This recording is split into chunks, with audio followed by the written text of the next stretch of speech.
Good morning, everyone. Thank you for joining us to today's conversation, Embracing the Remote Worker. Today, we're joined by Carmen Torres, from founder and CEO of My HR Specialist.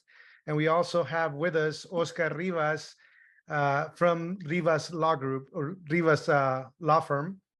And we also have with us Aurora Hernandez, CPA with an MS in taxation from Bill Torres and Company. Thank you all for joining us. And if you're here live on Facebook or Instagram, thank you, or on our Zoom link, thank you for joining us. Remote work is, it's not really new, right? We've had salespeople, we had people that have been traveling for a living for a very long time. What's new today, I think, is technology has advanced and has made it available for a larger segment of the working population to be able to work from essentially anywhere. And the pandemic gave us the opportunity to really see how far we can go and how productive we can be with working remotely. And with that, it's presented a whole new level of opportunities as well as challenges. Some employers are embracing the remote work. They're treating it as part of the expanding the relationship with their employees. Some employers are seeing that, there's an impact to the environment. There's an impact to being able to transfer knowledge, those water cooler moments where we often exchange ideas or thoughts or, have those conversations that maybe will solve an issue or transfer knowledge to a junior executive or a junior team member. They're not as available when we're on Zoom or when we're all working remotely in different spaces. So from our side, as as an organization from INSURENEX, we've always embraced technology. We've always embraced being able to work remotely.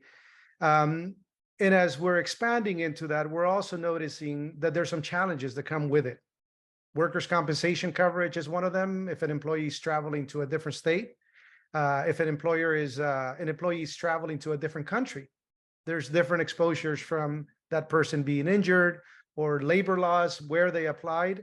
And so today, we are going to explore deeper. It's a new frontier for all of us, whether you're an employer or an employee. There are changes that are happening where labor law or employment law hasn't even caught up with it yet. So there's some speculation of what might be coming. So with that, I'd like to start with you, Oscar, from a, labor law is the foundation for employers and for employees and what governs, what we're able to do or not do. When it comes to embracing the remote worker, what are some of the labor laws or some of the things to keep in mind? And I remember in our conversation, you said, the first question is, do you want to do remote work? As you an employer, do you as an employer, that's the first question to answer. Do you want to be able to step into this world of remote work and start from there? And that stood out when you said that in one of our prior conversations. So the first question that an employer has to ask is this something that I want to engage in? The law doesn't require that you give somebody the ability to work remotely unless there's some sort of injury or disability, and that is part of some sort of a reasonable accommodation. So the question then becomes, why would you want to do it? Well, the reality is that COVID really brought this to the forefront. People started working out of necessity. Basically, it was either shutting down your business or some people had to work remotely. At the time, I was in a firm and we went remotely in a couple of days, but our work kind of allows for that. So the first question is, do you want to do it? The second question is, why would you want to do it? And the why is actually a much more interesting question for me. And that is, if you don't do it, you could be putting yourself at a tremendous disadvantage by allowing it. And now a lot of employees actually expect that their job is going to be, remote, or at least they'll have the ability to do that at least part of the week. You are essentially broadening your labor pool. Some people who probably would not consider your company as a place of work now would consider that. If, if they have to commute an hour, but they only have to do it twice or three times a week, that may be an employee who actually wants to do that. So these are things that you want to consider. It gives you the ability of having maybe a larger labor pool. You'll have more job satisfaction, and you may have certain advantages. There are disadvantages and there are issues you have to tackle, not only legal but just technical. How are you going to have these people work remotely? Is that technology available? Let's say that somebody wants to work in a third world. Do they have internet access to the point where it's reliable? I was just traveling in a remote part of El Salvador, and for part of that, I was getting internet very spotty, if anything. So I couldn't move there, but I could move to maybe San Salvador where the internet is more reliable. So these are all things you need to tackle. And that is not even legal base. The law is gonna, like you said, the law is catching up to this. Normally the law is a conservative kind of what the economists will call a lagging indicator. So this is something that is trying to catch up to what's going on right now. But those are the issues that I think as an employer you need to try to determine. Do I want to do it? What is the advantage and what is the disadvantage? And you need to really sit down and make that analysis. It is possible that you arrive that in your company, you need to have people 100% of the time, and then that's your decision. But you should do that in a thought out, reasoned way. Thank you. And one of the things that we were looking at, and this question is going to be for you, Carmen, inside of how do you bring this into an employee handbook? I myself was looking at our employee handbook, and we have a team member who's made a request to be able to work out of Mexico for a month. And I'm looking at our employee handbook, and it's like, how do we handle this? And I know there's leave of absence. I know there's, PTO and all of those components. But then I was like, well, we actually need to create something new here to be able to embrace it. And like Oscar said, it's like really make that choice, right? Of like, what are the parameters for embracing remote work? And how does one approach that, Carmen, from an employee handbook, right? There's the labor laws that Oscar's going to point us to, or has been pointing us to over the years. And then there's the part of like, how do you bring that into life where there isn't any case law for it? So I think one of the recommendations that I make is definitely let's review your handbooks now, right? Because what was current a couple of years ago, a lot has changed today. I think one of the things that may be in your employee handbook is actually a request to be able to work from home, on certain days of the week or to accommodate certain schedules. And while it doesn't necessarily have to be in your handbook, Carlos, you can have a separate policy actually that you create, and it allows you to make changes depending on, what the needs are. Now, if someone's actually requesting to work from any other country for a month, some of the things that I would recommend that you look at is, is the time zone compatible? Like, is that going to work for your business needs? Because I have a situation actually recently where there was an employee who wanted to take a vacation or go visit family in Europe. And so the time change or the time difference, right, was going to impact their business needs, where that person would technically not be available throughout the entire time that the rest of her teammates would be here in the States. So that impacted the decision. So what they looked at is what other policies are available in the handbook that we can use to accommodate, that individual, and whether it could be a 30-day, personal leave of absence, or, is this an exempt employee who can work during any hours? And even like Oscar mentioned, when he was sharing is, can the work be done from anywhere? Can it be done from home? Can someone, work at 2 o'clock in the morning versus 2 o'clock in the afternoon? So you want to look at things, what makes the most sense for your business. But not only that, I think one of the things that, we should remember as we are having this conversation is, what accommodations can you realistically make and fairly make, and what's going to set you apart from other employers who are not making, certain accommodations for their team members. I think that's the one thing for us to take a look at. Wonderful. And I've, as an entrepreneur, right, I see myself as an opportunity manager. I'm always looking for opportunities for growth, for expansion. And I'm also, being in the insurance industry, I'm also risk manager. I also think of the risk and exposures. And anytime you move something, what else did that open up? And that brings us to, Aurora, question on your side is, if an employer agrees to or takes on creating this remote work, and now they have employees that are starting to migrate into other states or even other countries, does that begin to create a tax exposure for an organization and a company, and for the employee as well, from a tax standpoint? If somebody now has an employee working in Texas or in Arizona, is that company now seen as doing business in Texas and Arizona, and are they required to pay taxes, payroll and business taxes? And also, if they're having a team member that's in El Salvador, in Central America, or in Asia, is that company now exposed to those countries' taxation laws? And are they now seen as doing business there because they have a team member who has chosen to go work from there? Because there is a distinction between an employer sending an employee to go and open up a new market, right? Say, travel to South America or to travel to Europe and and they're there for business purposes.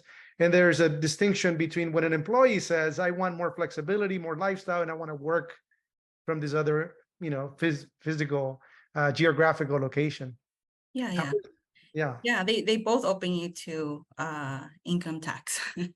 So yes, you'll need to find out if you have a tax obligation in that state or in that country. Are you doing business in that state? And if you're doing business in that state, to figure out if you're doing business, do you have physical or taxable presence in that state, nexus?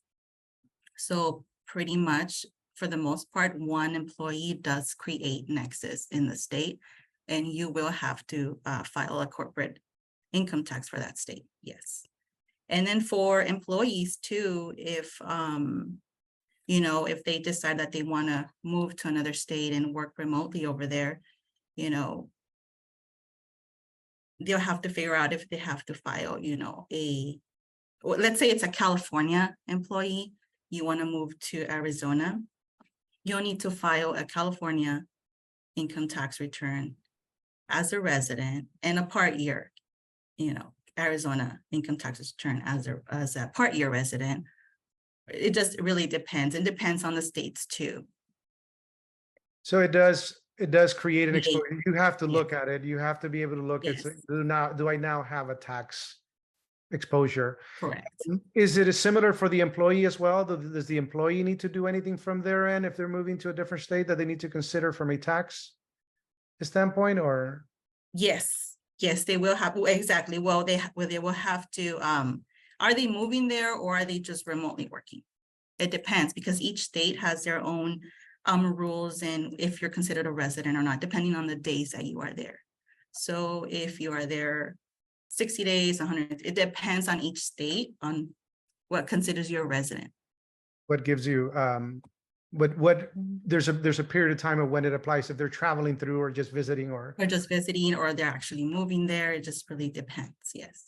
I've heard the word nexus in other iterations. I haven't heard it in a tax conversation. So it grabbed my attention. What is the concept of nexus inside of tax implications?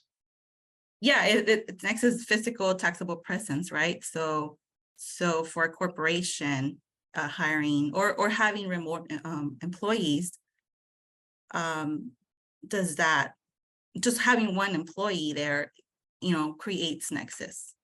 That's it. And you have to file a corporate income tax for that state.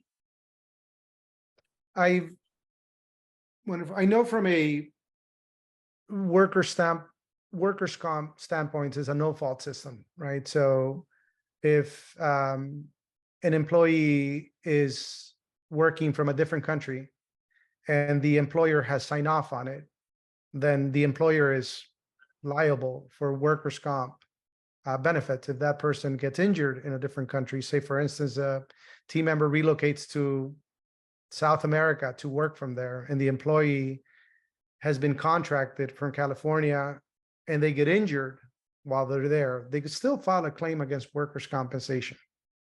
And that's a big exposure for an organization. And there is international workers' comp coverage when you have employees working remotely, but they're designed and it's a strategy from the company or a step that's being created from the company. And this is a new one because it's an employee elected option, right? The employee is saying, I want to work in a different geographical zone. And the employer is sort of gets to make a choice if they want to retain or they want to create a relationship longer term. And if, Oscar, you were touching on, is it still a fruitful relationship from a performance standpoint that the employer is willing to do that, right?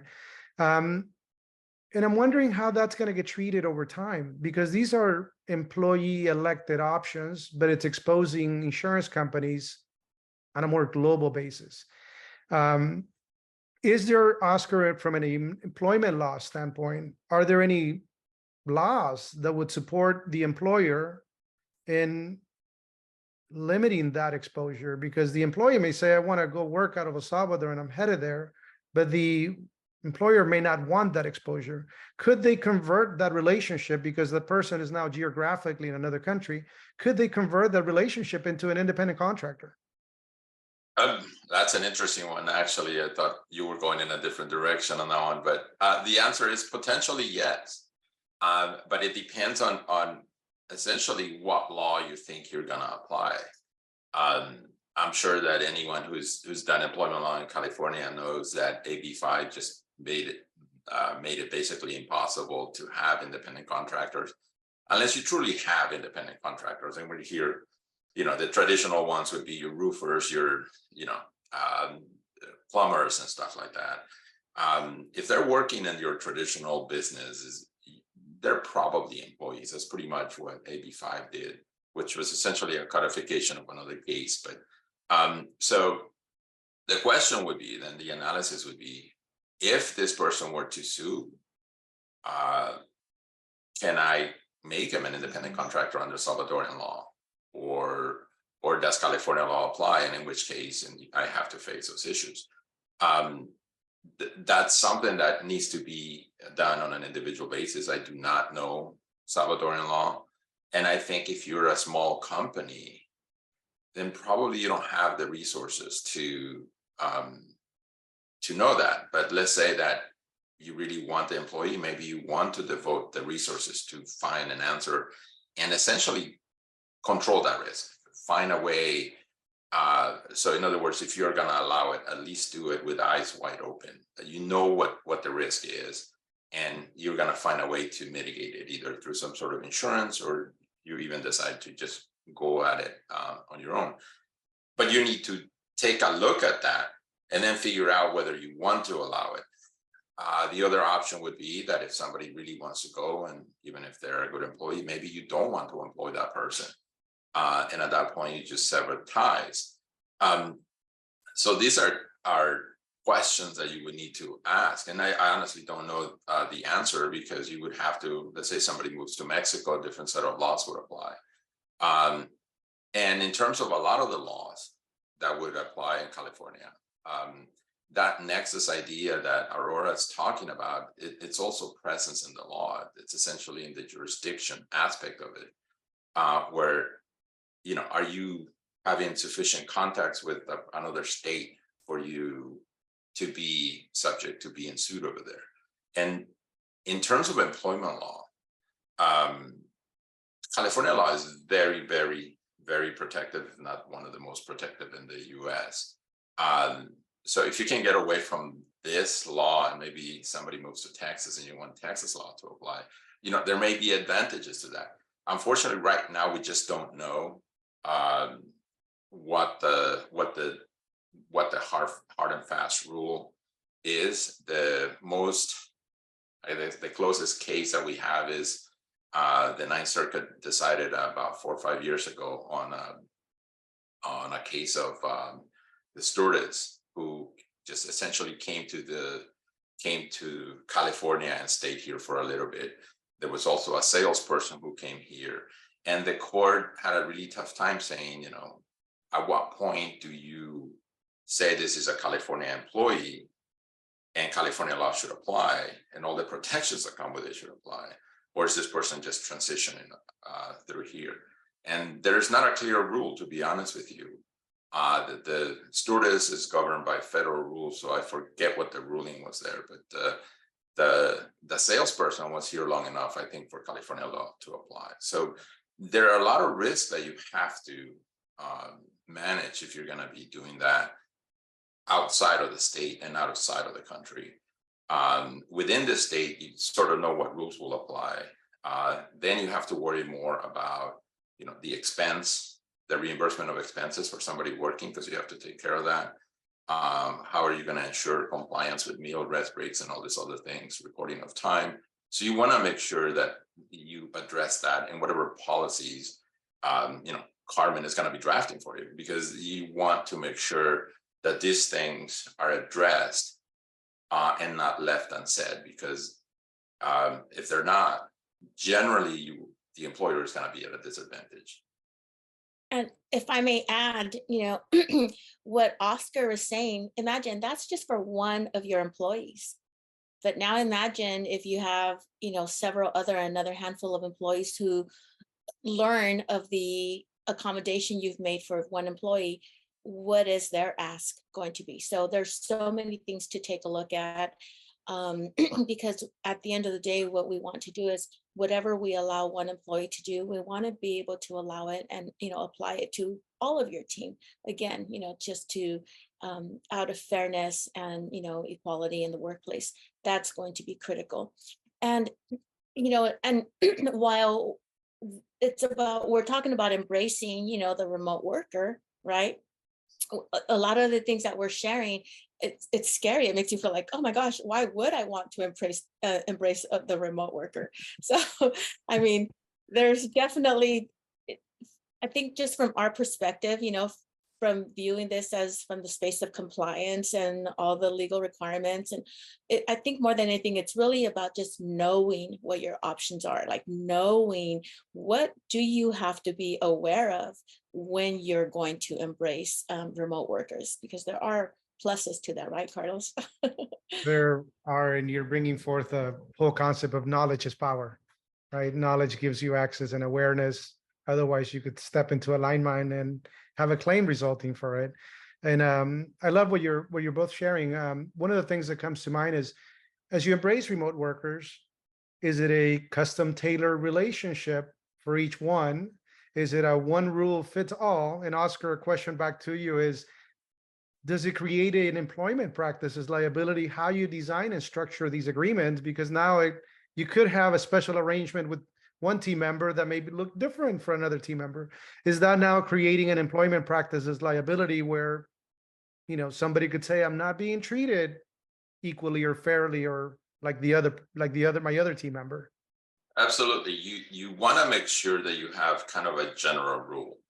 You want to say, the first question is going to be, we are going to allow remote work under the following circumstances, and come up with a set of rules that are kind of fair. Apply those uniformly.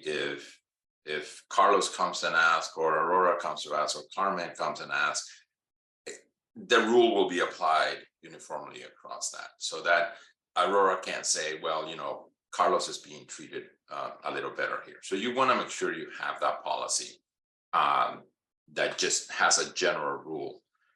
Then there will be some tailoring depending on where the person is, but those are going to be unique to where they are.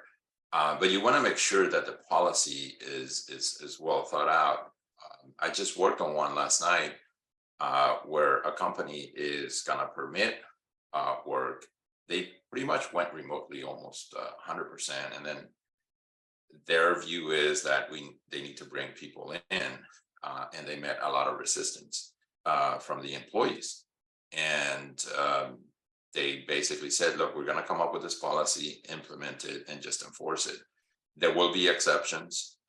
They actually are okay with remote work, but they were having a lot of problems with supervision, getting work from employees.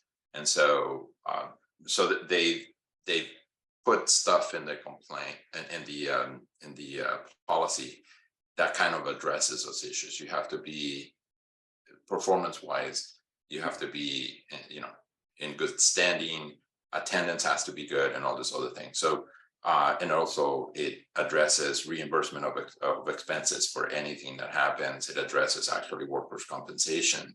It addresses all these things. So it's a 5-page policy. But that tells me that the employer actually sat down and went through the different parts and said, legally, what are we required? Practically, what are the requirements?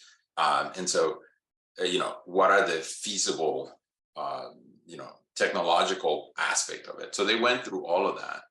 And a lot of the policies that they have in place already can be carried over. So for example, most employers have, if you use our computer, we have the right to monitor. So there's no expectation of privacy. Well, even if they're working at home and you're giving them the computer, you should have the same right. You want to remind them of that in that policy. You already probably have a reimbursement of expense policy, but you want to throw it in there because they may incur some expenses. They may have to pay for internet. So you want to address all these issues when it comes to the policy. You want to have a general policy, and then you want to kind of address the individual worker. But the first step should be, do I want to allow it? And then if I do, under what circumstances? And what is the general rule? Are we going to generally allow it if the job can be done remotely? Which brings me to another question. Does this open up a renegotiation of the employee agreement and contract from which they first got hired, right? And from multiple standpoints. One is there is a greater responsibility, exposure, and cost to the organization to manage all of these different pieces. The employee may be moving to a state that has lower wages or a different country. Can the employer at this point say, well, we're going to go renegotiate the agreement to create something that is win-win for everyone? And can the compensation formulas from those states and countries now be, or can that now be negotiated? California has a different minimum wage than Florida. If the employee moves to Florida, can the employer says, well, you'll be working out of Florida, we're accommodating all of these adjustments, but we're now going to adjust your compensation to Florida? Or do they, what are the options from an employer? And Aurora, is this, I wonder if this is a question you could bring some light. And I like to hear, because I always think employment practice is liability as well, right? So what comes to the legal? I don't think I might be the right person for the payroll employer taxes. I actually think that that is an issue that maybe I don't know if I have the answer, but yes, U.S. companies have been doing that. I mean, they've been outsourcing stuff to India and China and different other places. I think you can do it. It depends on how you do it. So if you're setting up a new company, you definitely should do it. You definitely could do it. You set up a subsidiary in Mexico to provide a service to your company. You probably could do that because then those people are basically employees in another country. And there will be that subsidiary will have a contract with the main company for exchange of services. And so I think that can be done. The question is more if, what if your actual employee moves to Mexico? Could you pay him less? Or let's say they move to, Texas. I think Texas doesn't have a minimum wage. So it's the federal one, which is about $7. So it's half-hour minimum wage. And that is, I think that's a difficult question for me to answer. I honestly don't know whether you would be able to do that. And the reason for that is it depends on whether California law says, because this is what will happen. The employee is going to sue, and they're going to sue in California because they have better protections. The employer is going to say, "Oh no, hell no! You're in Texas. We're gonna move this thing to Texas." So there's in the law there is a choice of law that basically deals with, if something happened where a couple of states can actually have an interest, there's a law that determines how you determine which state, and it generally comes down to one, where you sue first, but then also, what is the interest of that state to regulate that activity? In this case, if you have an employee in Texas, but it's the only employee you have in Texas and the company exists in California, I think very likely the court would say California law should apply to protect this person.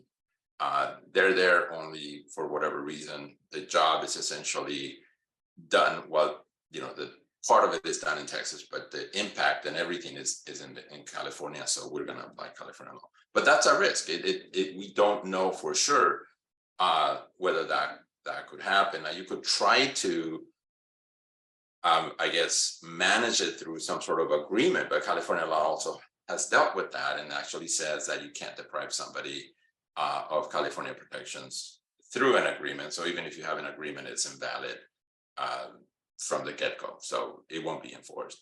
So there's, so you have to be mindful of this risk. And it might be that it's factually specific. It just may be that, how much work are they doing? How important the work is. I mean, there might be different ways to argue the case, but it is impossible at this time for me to say, it's one or the other, but there is that risk.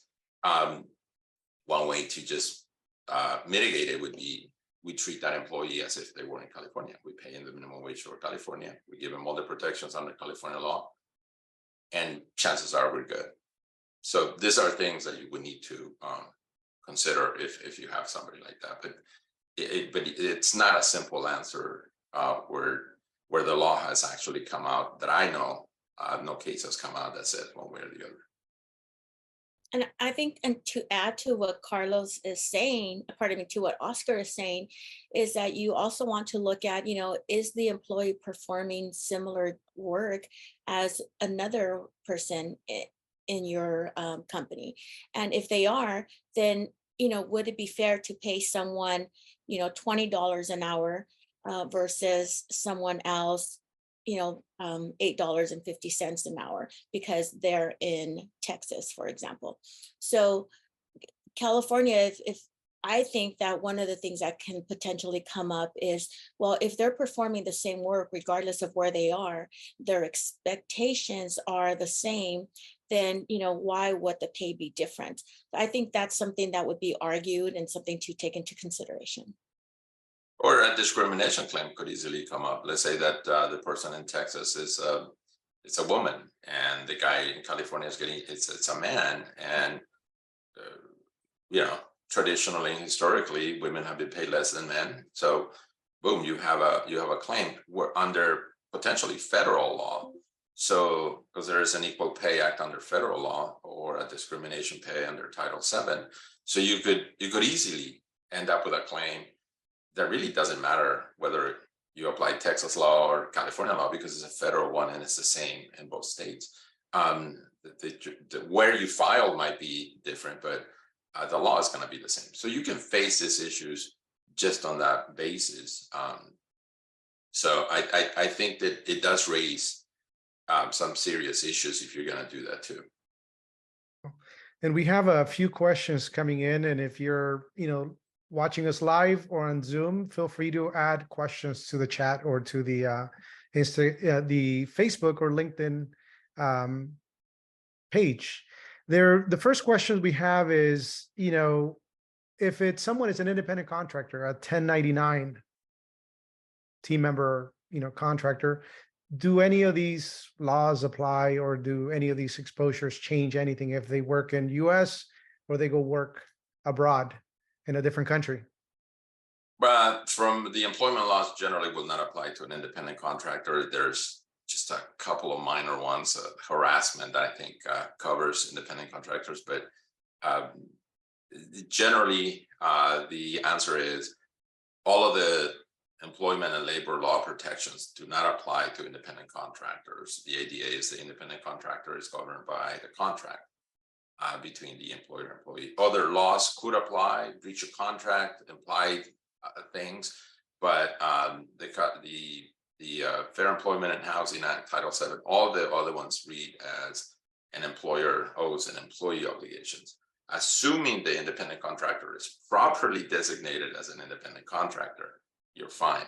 The problem I find is that you can't just make an independent contractor because both sides agree to it. So if you have an independent contractor relationship, make sure it is truly an independent contractor, because if you get it wrong, then you're going to be facing a very serious issue. And if you have multiple employees, you can have a very, very big issue in terms of class actions and stuff, PAGA claims, private attorney general claims, which essentially lump multiple claims from multiple employees. And those can balloon up quickly in terms of that. Perfect. And from a tax implication on the 1099, Mhm. Aurora, does it change? Is it similar? Does a 1099, if somebody's working in a different state or in a different country, is it the same as the W-2 employee when you're dealing with an independent contractor? Is there any tax implications for the employer? Well, if it's, if it's a US resident and either 1099 or W-2, as a US resident, you report your worldwide income. So you're here, you're in another country. There's no difference. Yeah. And for the employer, is it difference from 1099? Do they got to look at business taxes or anything? Does it open it up if it's an independent contractor at that point? For a business, no. If it's an independent contractor, no. But if It's- it's a W-2, you still have to, you still have to withhold. It's a US resident, so. You'll need to apply. Yes. Okay. We have another question is, on accommodating employees' request to work remotely, the job description can determine who the employer allows to work remotely. Is this correct? Is the employer protected in determining who works remotely and who doesn't? In setting the criteria for remote work, is in setting a criteria for remote work, is it a perk, etc.? Is it a I don't know if Carmen wants to take this because I think she touched on it, but I'll give you my 2 cents. The answer is generally yes. The employer determines where the work is going to be done. They own the time of the employee for the time that they pay the employee. Where I think Carmen raised this issue earlier is if the employer has the discretion within some bounds, so you still can't discriminate on that perk. So, for example, if I said only men can work remotely, generally I can say we're not going to work remotely, or only certain positions can work remotely, but I can't discriminate in the application of that, even if I do have that discretion. That I can't discriminate on the basis of age, race, religion, and all the other traditional categories that we have. But in general, the employer will have that ability. You just can apply it in a way where certain groups are being discriminated. Right. And I think, one thing to take into consideration would be, for example, do you have 2 or 3 receptionists, 2 or 3 individuals who take turns, at the reception desk? And are you allowing one person to work from home and answer phones from home and not the other 2, or vice versa? So what I have recommended to my clients who have come up with this situation is I've recommended that you not label someone as, giving someone permission, but rather a department. These departments can typically, work remotely. And if, for example, you work at a convenience store, where someone has to be cashiering, then by all means, we know that that's a position that cannot be remote. It's a position that has to be on site. So when you address it more from the department versus an individual, I think that would be the best thing to do. So the job description can say this is a remote position, or this is a hybrid, type position, or this is an on-site, 100% on-site position. It can list that. But I would be cautious about saying this person or, Carmen Torres is allowed to work remote. So that way you're not singling out anyone in particular or giving anyone in particular that, accommodation, but again, the business needs. What is the of your business, and how can each department make it work from home or hybrid? The one thing that I saw is that the question actually says accommodating. This has nothing to do, what we just said basically has nothing to do with a request for an accommodation for some sort of illness or disability or pregnancy or anything like that. So accommodation in this context is just, are we permitting it on the general basis? Different set of rules would apply if Carmen were to request a leave of absence from an employer because she went skiing and she had an injury to her leg, and she can't drive but she can work from home. So those would be handled through a different set of rules. So the word accommodation to me always triggers the Fair Employment and Housing Act, the anti-discrimination, disability discrimination things. So here we're just talking about a general rule that has nothing to do with it, disability discrimination or any other disability accommodation rules. Now, the focus of, at least in my mind, the focus of the conversation has been with existing team members, right? Team members that are already, and we're now creating this new or creating bridge to a different lifestyle of working bridges. What if you're hiring somebody in a different state and you hire somebody in Texas?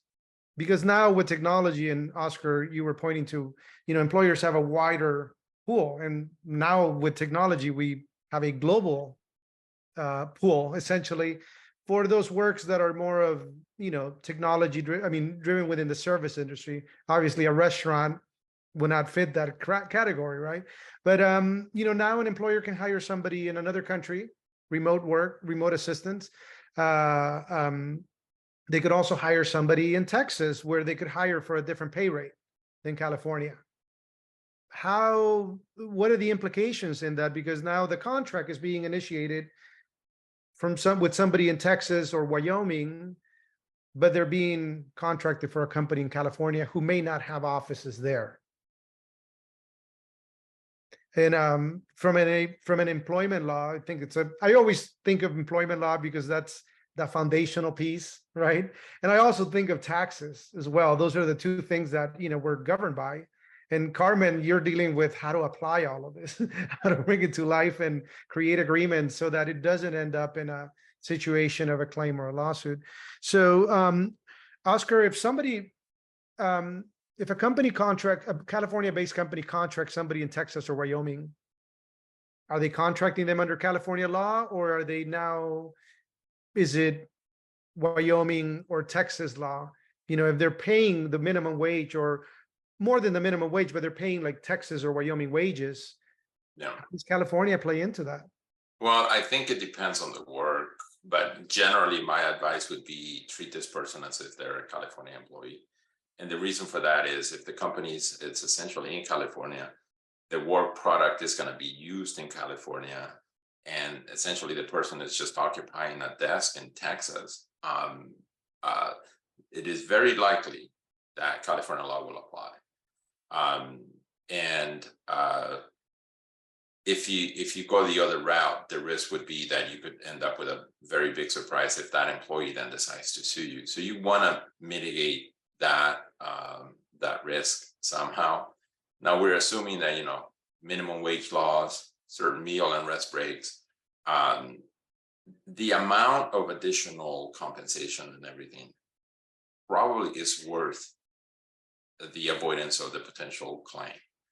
So you wanna do that. So if I'm doing that, I think I would be basically saying apply California law. Now, if you start growing in Texas and you're doing work in Texas for use in Texas, then you may want to start thinking about setting up a formal operation in Texas and setting up shop over there, and they become Texas employees. But if it's just a one person, one time thing, I think just for to be on the safe side, I would recommend that the contract actually say that the employee will be treated as a California employee with all the rights under the labor code and all the California law, and treat them as if they were in Irvine or something. So that would be my recommendation. It is possible in the future we get some guidance as to how it may give us the ability to treat him differently, but I think right now that would be the safest approach from my perspective, and I think that's what I would recommend for an employer under those circumstances. And to distinguish, and what you're saying, this would be somebody who's being contracted, whose work would benefit the California operation. And what I'm hearing is it would be different if you contracted someone there to, say, develop that market, to grow the Texas sales, for instance, and that person is contracted in Texas to do business there. Yeah. And what's the we're in a virtual space, right? You could, what it constitutes opening an operation in another state? Could you do it just by obtaining the licenses there or the permits? Because now it's, especially in the service industries, if you're a marketing advertising company, you could have a team in Texas working there, but not necessarily have an office space. But that's fine, but you still are going to set up some sort of operation, and you're still going to need some sort of license. And even if it's a virtual presence, you should be able to show that the work and the goal of that group of people is to develop and grow the Texas operation. It shouldn't just be my accountant and who live, that I'm hiring in Texas, but they're essentially doing the accounting for California, and this is where I'm located. So it has to be, I'm hiring Carlos to go develop this market. I sell widgets and we're going after, and then I'm setting up Carlos as a general manager in Texas. Even if you're working off from your own house, set up whatever you need to set up, get some sort of permits. Just essentially say to Texas, we're here and we're here to do business. So don't do it unintentionally, do it intentionally. Go there, set up whatever you need to set up so that you can show that that's why you're there for, and that's what you're doing. So that if there is an issue, I can say, Carlos is not working in California. California law should not apply. Texas law applies because Carlos was there as a general manager to develop blah, blah, blah. So I should be able to do that. So think through it and make, take whatever steps you need to be able to establish that. I think that's what I would recommend. Okay. And Carmen, question for you on the employee handbook. Do you now need to embrace Texas law? If you open up, what Oscar's pointing to, as an organization, do you now need to have a Texas employee handbook because some of the rules are different? Or do you just take your existing handbook and incorporate Texas as a place to do business in, but incorporate their employment laws into the handbook? So I think, again, it's going to be dependent on how you structure the, opening of your business in Texas. Some of my clients do have, work in multiple states, for example, California and Texas, or California and Florida, or California and Indiana. So what happens is that most of them, what they've done is that they've adopted California rules because they do seem to be more generous, and they're easy to apply that way. There are in certain situations where certain holidays are offered in other states versus, not offered in California. So again, it's a matter of taking a look, making sure that whatever is the most generous guideline, and that's what I would recommend if you only want to have one handbook. Otherwise, you can create two handbooks, but the difference is going to be, again, do you have two different entities? Is it just one employee working in another state, and are they doing the work for California? If so, the California laws should apply to them. So it's one of those things where it's on an individual basis. While we would love to be able to say, this is how it works, this is what it is, it's going to be on an individual basis, which is why it's important to have these conversations. It's important to be aware of what questions to ask before you make those decisions, and knowing that, the rules can be applied to you differently depending on what your goals are. Thank you, Carmen. Any thoughts, Aurora, or things to keep in mind from a tax standpoint? From a tax standpoint, if let's say a California corporation would like to hire someone in Texas, just having that one employee in Texas, the corporation would have to file a Texas tax return.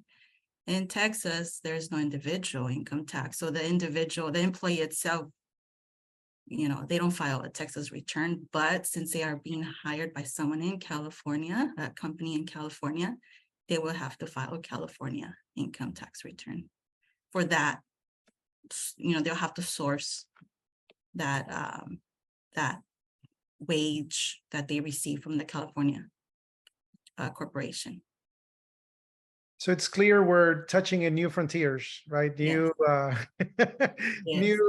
new areas of expansion, and both there's an interest from both the employee side and quality of life and all of that. And there is the opportunity for employers to widen their talent and also be able to attract and retain talent over time. Now, these sort of benefits are attractive. Keep somebody off the road driving, an hour each way in traffic in some cases. Given that it's a new realm, right, or a new area where legislation hasn't really fully been established, and some of these choices are being driven by the team member, what advice do you give employers, like, as you begin to step into this world? Say, Oscar, somebody was in the world of like, I don't see remote work, I don't necessarily want to go that, or they've been a no to it, but now they want to broaden the horizon because their employees are requesting it, or they want to attract new talent or expand their pool. How do you begin to step into this conversation and expand to it without creating a situation for yourself? What are some of the advice or input that you would, suggestions that you might have? Well, I think the first step is to make sure you do an analysis of your business and the different business functions and the departments. Can I offer that just from the basis of, at the end of the day, the business exists to generate a profit. Can I do this profitably? And if the answer is yes, then you move into what areas can I do it in? And then how do I do it if you decide to do it? And you should always be analyzing whether it makes sense to you from a legal perspective, accounting perspective, or just a practical perspective. It will entail some analysis of feasibility from a technical standpoint, some sort of supervision, and just the practical aspect. You're not going to have mechanics working remotely, but you may have the accountant for that mechanic shop working remotely. So you need to look at individual positions and see if you can do it. The idea should be that you're doing it either because Aurora wants a higher quality of life and wants to move to another state, maybe to be with family or whatever, or because you want to attract Aurora, who lives in Texas, and she's a better qualified candidate than I have in California. So you should be doing it for the right reasons, and that is to get a benefit. Now, that also has another side to it, and that is that the employee should also be benefiting from it. In this case, Aurora living in Texas gives her a benefit.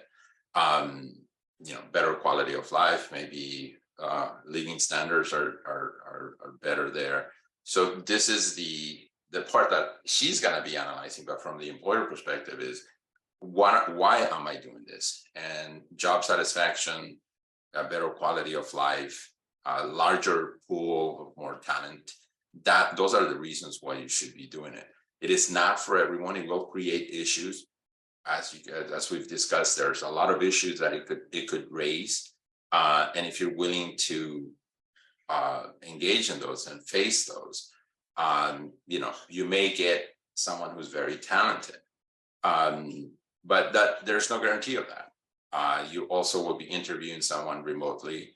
You're not going to have them face to face. If you have any issues where you have to deal face to face, you have to fly to Texas. So there's a lot of issues that come up. So as an employer looking into this, you need to analyze all these issues and see whether they make sense to you. It is possible, and I've seen some of the job listings in different career websites, and now that is one of the first things that they list as a part of the job description. That is, remote work, accountant, remote work, attorney, remote work, all these other things. And so having that may give you a leg up on talent, but it creates issues, and so you need to be aware of those. Wonderful. Thank you, Oscar. Any last words, Carmen, suggestions, thoughts that you want to leave our audience with? Yes, thank you. I think one of the things for us to really take a look at and consider is that one of the reasons why we're actually having this conversation, right, is because workers have changed the reason why they go to work and where they choose to go to work. And so what we want to take into consideration is that, are we willing to make these, changes to embrace that remote worker, to maintain the team members who are wanting to step away. So some of the things that I recommend, for you to really have a good positive.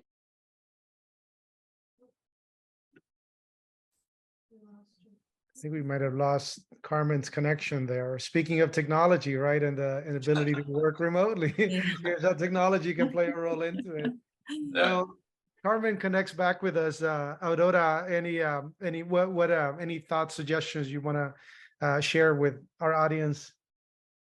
Yeah, I mean, just, be very aware that all states are different and each one has its rules on, why you need to report in their state. Communicate with your tax preparer, everything that you're planning, always ask questions, because it's different everywhere in different countries. And so just communicate with your tax preparers for sure. I just had a client ask me about Arizona, an Arizona employee, and they're like, it's okay. I don't care if I have to pay more taxes, if I have to file another return, this employee is important to me. So I said, okay, then let's do it. So just, talk to your tax preparer if you have any questions. Yeah, and that's what I'm hearing at the heart of it is get informed about these steps. Speak to your attorney, employment law attorney, speak to your CPA, your accounting person, work with your HR, work with your insurance professional, because insurance is going to follow everything that is happening. And if something does go wrong, that's where insurance is going to be that safety net that can help and or step into it. From my side, or even from our organization, part of why I'm an entrepreneur is because I wanted to have the framework and the infrastructure to work from anywhere. That's part of what fueled my own desire to be an entrepreneur some 20 something years ago. And now we're at the stage where it's also what's driven my interest in technology over the years. I've always been following it because technology facilitates where we can work with and from. So it is in a very exciting time. To me, it's like a dream fulfilled, and being able to see where now it's like an idea that I had for myself some 20 something years ago. I can now see it, being available to a lot more people. And there are changes and regulations that we need to understand and follow to be able to stay within in compliance with regulations, with laws and best practices. And at the end of the day, what I heard from all of us is it's really creating a win-win culture and a win-win environment, and where leadership and management is really partnering with team members to create an upgrade lifestyle for everyone. And I think that that's a really good recipe that leads to a profitable and successful business over time. In that, and I think Carmen is back. Would you like to close us and send us home, Carmen? We have one more minute. Oh, thank you so much, and my apologies. So, what I was sharing is that I recommend that, we really embrace employees and really understand like why they want to be there. So communicate with them, connect with them, get to know them as a person, not just as a number, right? As an employee number. Um, and just provide a space where employees feel engaged, where employees know that the work that they're doing is making a difference. That's one of the things that I've really noticed is that today's worker wants to know that they are making a difference. What they do is impacting, everyday life. So like you said earlier, Carlos, right? And you were talking about employees feeling like, oh my goodness, who was it? I think it was Aurora, or, just employees being in that space where they are making a difference. So thank you very much. Thank you. Thank you, Oscar. Thank you, Aurora. Thank you, Carmen, for joining us. And thank you, everyone who joined us live and on our Zoom call. We'll see you. Stay in tune for our next conversation coming next month. Thank you.